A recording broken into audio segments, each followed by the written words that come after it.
Hey everyone, Father Chris here again. I just want to say we're going to do something a little different today, a little more lighthearted to get us ready for Easter. I'm going to try and teach you how to weave palms in some traditional forms. One is the traditional Italian palm cross. Another is the rose or rosette. Another is a lightning bolt or a zigzag. Now I'm not going to be using palm. First of all, they're not blessed yet, the ones that we have here. But also, I'm going to use two different colors of construction paper for each project, just so there's more contrast, so that you can follow it more easily on the camera. So I hope you enjoy. This is an ancient tradition, one that I try to carry on from my family. I give it to you for you to carry on. God bless. First, we're going to make the Italian palm cross. First, I'll show you how to make a simpler version of this, which is right here. But then I'll show you how to make it a little fancier, like this one, actually woven out of palms. This one's starting to curl because I think it's like 3 years old, but we'll see how it goes. What you'll need: 2 palm fronds, or 2 pieces of paper, a pair of scissors. So when you start, you want to find 2 pieces of palm separated that are about the same size, okay? So obviously here I have 2 pieces of construction paper. You're going to put them at a right angle, okay? Right angle. The one in your right hand you're going to put on top of the one in your left. Then you're going to fold that down around the one in your right hand. You're going to fold the one in your left hand down over the one in your right hand. But this is key. Do you see there's a space in there? You don't want it to be too tight, and you'll see why. So you've folded the one in your left hand down over the one in your right hand. You're going to do that one more time. Okay? So again, you have not yet folded the one in your right hand at all. But you're going to take the one in your right hand. You're not going to twist it or anything. You're going to take the one in your right hand, loop it around back, and feed it into the loose loop. Oh, it's okay. I'm glad that happened, actually. You can see this is what's key about this knot. So you're going to loop it back. All right. And you're going to put it all the way through the loop. Okay? So this is still the one from your right hand. And you're just going to keep pulling it. See? Pulling it, pulling it. That's why you needed that first loop to be loose enough that you could pull that through. So now it holds. Now it holds. So you're going to take the palm in your right hand, feed it back through the front. Going to take it again, back through the front, just not all the way through. I think you see where this is going. Now you're going to take this palm. This is why I said you need scissors. I actually made this too wide. And this shouldn't happen. This shouldn't happen with palms, because the palms naturally taper. But you're going to feed that back up through the front knot, back up through the front knot. You have a cross. 3. So I'm going to show you how to use that same cross to make a fancier version, but I'm going to rewind, okay? So we've made that first loop. I'm going to pull it a little tighter just so there's more palm to work with. Going to feed the palm through that central knot again. Going to try to make it as even as possible. Okay. Going to actually make that a little tighter. Going to take that loose end back through the front knot. See how simple this is? You see where this is going. Back through the front knot.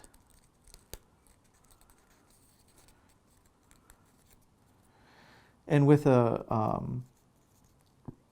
real palm, not construction paper, you can get probably easily get 3 layers of these. You just keep doing it, but we'll do it again with the base of the cross through that central loop. Pull it tight.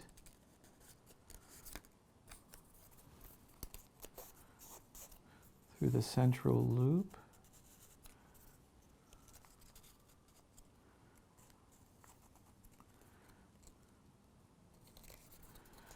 Again, you want to make the loops as even as possible, the pairs of loops.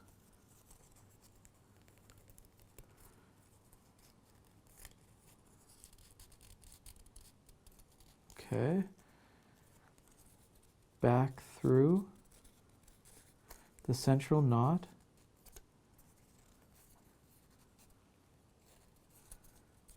Back through.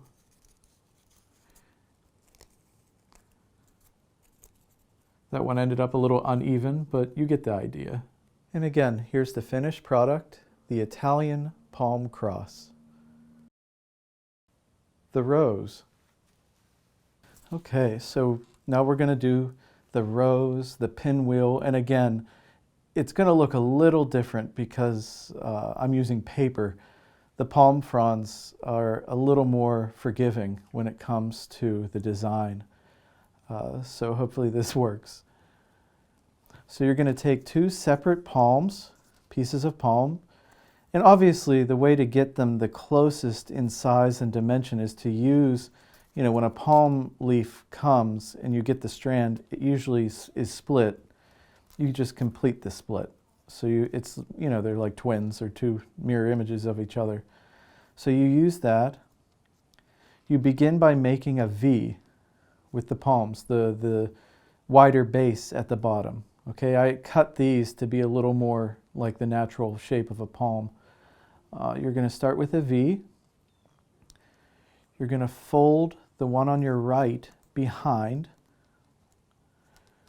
Make it tight so it's still a V. You're going to fold the one, for me, the blue one, the one that started on the left. The blue one started on the left. I folded the one on the right behind. So the one that started on the left, the blue one, you're now going to fold it behind that. Now you want to make these kind of tight, the angles rather tight. Do you see how this lines up with the base of the first one? It lines up. You'll see why that's important. I'm going to fold. It's just a repetitive motion of folding the palm in front, behind. So this is key though. The purple frond, the one that started on the right, it's been folded twice. The knot has been tight enough when I fold it back. It's been tight enough. Now all I have to do you see that? I just have to put it in front of the beginning. Now it holds itself. Okay? Again, behind, tight. You're just looking to make a triangle each time.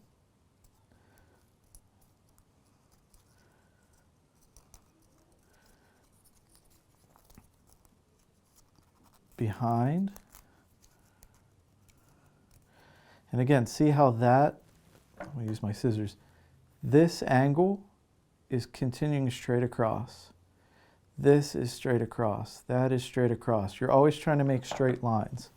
Now, it's going to be difficult to do that as it tapers, as the palm naturally gets more narrow at its end. But you use that as well to your advantage. So behind. See, that's already starting to become more of an angle because the palm, or in this case the paper, is tapering. Behind. If it'll cooperate, pull that tight. Behind. Pull it tight. So the reason I said the tapering actually is good, because it's tapering, you see you start to get a pinwheel effect. A pinwheel effect. And the palm is longer than these pieces of paper, so you'll actually be able to do it for longer and get a more of a dramatic pinwheel effect. So I'm just going to keep doing this. Again, just keep folding it behind, but pull it tight with the angle of the one you're folding it over. Yeah, sure, Father Chris. Whatever you say.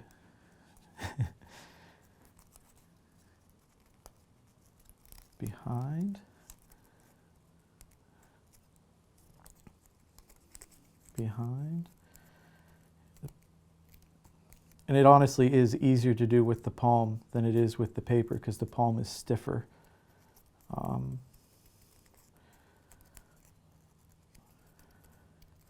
you're going to keep doing that.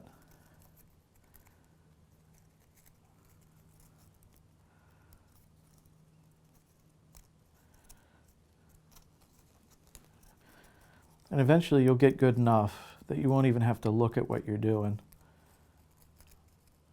because it just becomes muscle memory.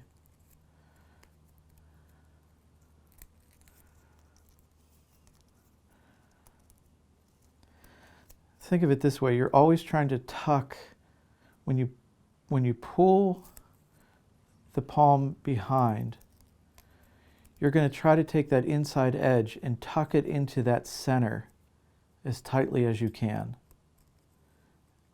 As tightly as you can. So see, that line goes right into the center. Tuck, behind, and then move it to the center.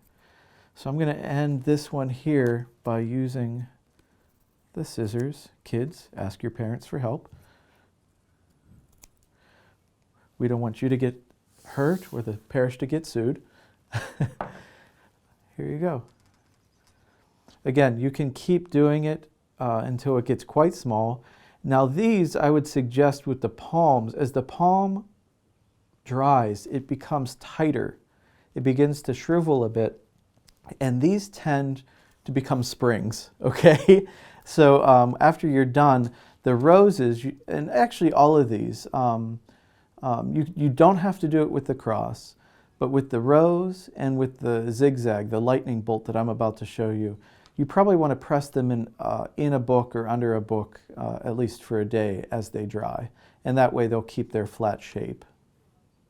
So this one, what is this, Father Chris? Okay, so this is my attempt to best replicate a natural palm, but one that the spine. So when you get a piece of palm, a lot of the time they're doubled, right? And there's still a spine attached to them, that ridge of harder palm.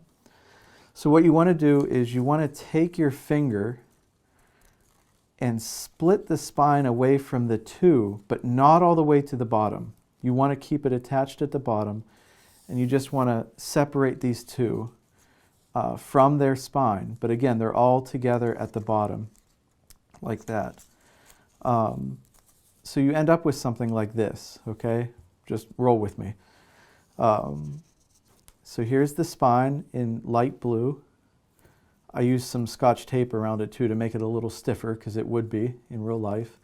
And then the two pieces of palm, all three still attached at the base, okay?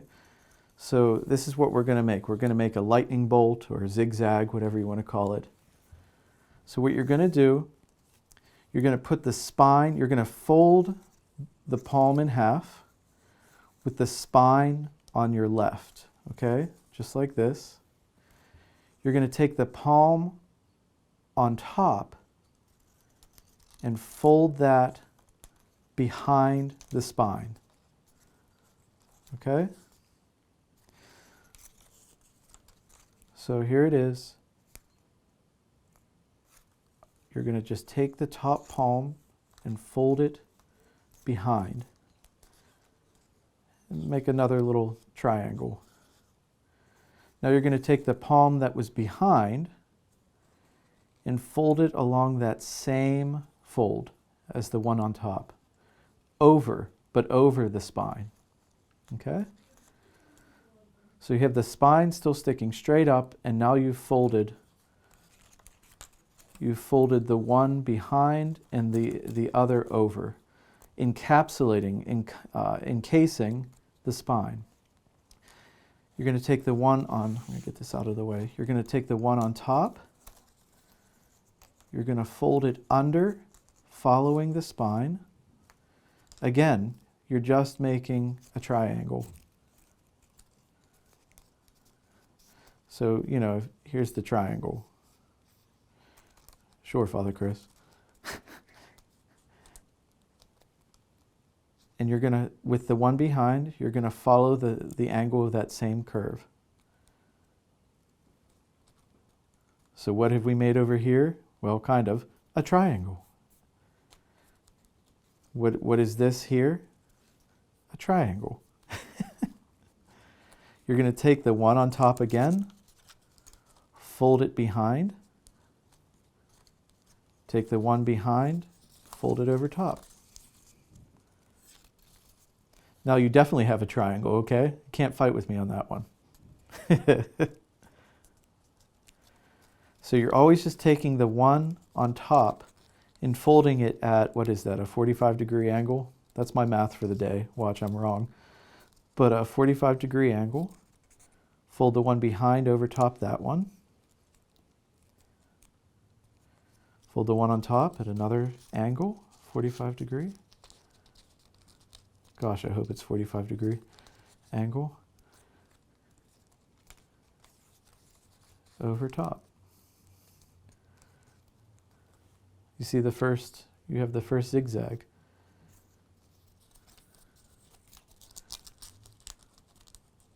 Behind, over, behind, and over.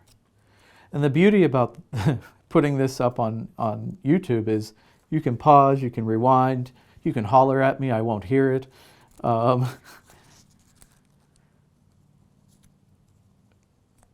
Behind, over, behind, over. Okay, actually make this a little tighter. So you can do this the whole length of the palm, and it becomes, you can put them in bouquets. It's quite dramatic.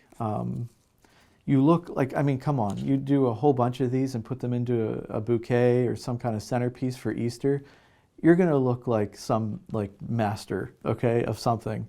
It's going to be impressive. And I mean, there's even fancier things. If you look at what the Holy Father, the Pope, carries at Palm Sunday, there's an order of nuns that know how to do just remarkable, unbelievable designs.